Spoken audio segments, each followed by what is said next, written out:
We are not going to be able to calculate Tesla's cash flows in the forecast period unless we forecast the development of other assets and other liabilities. In this lesson, we'll pay attention to the asset side, while the focus of our next lesson will be liabilities. Okay, how do we forecast the rest of the assets that have not been forecasted in the working capital and fixed asset roll-forward sheets? Well, we can agree on the following. Not all assets have to grow proportionally to the business as it grows.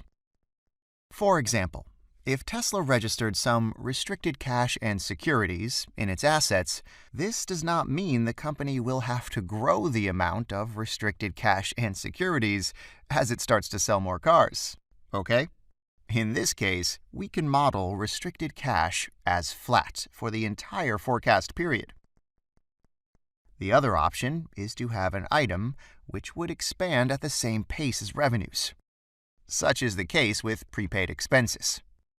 I'll simply calculate the average percentage of revenues prepaid expenses accounted for in the historical period, and we'll then apply this percentage to the company's revenues in a given period to obtain the expected prepaid expenses for that period.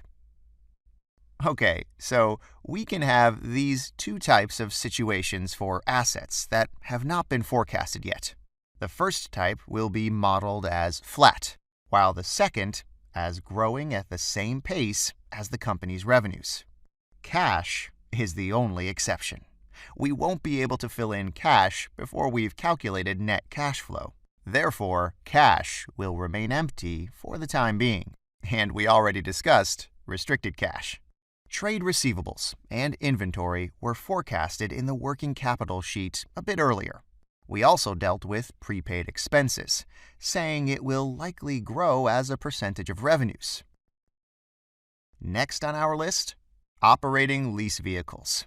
Considering that most of the established auto producers use finance leases, I'll simply model operating lease vehicles as flat for the entire forecast period. And then I'll do the same with solar energy system leased. Such type of lease operations are not part of the company's core business. All right, very well. What about intangible assets? Well, intangible assets are not directly related to a firm's business growth. Plus, most of Tesla's intangible assets, such as brand name and trademarks, are generated internally. Therefore, I'll simply model intangible assets as remaining flat for the entire forecast period. And finally, other assets. We'll have to make a strong assumption here, as we do not know much about the nature of the type of assets contained within other assets. Nevertheless, let's assume that all other assets will have to grow as a percentage of revenues. I'll calculate the average weight of other assets with respect to revenues in the historical period, and we'll apply it to revenues for the respective period to obtain other assets for the entire forecast period. Perfect. This is how we forecasted the development of several asset categories. In our next video, we'll do the same for liabilities. Thanks for watching.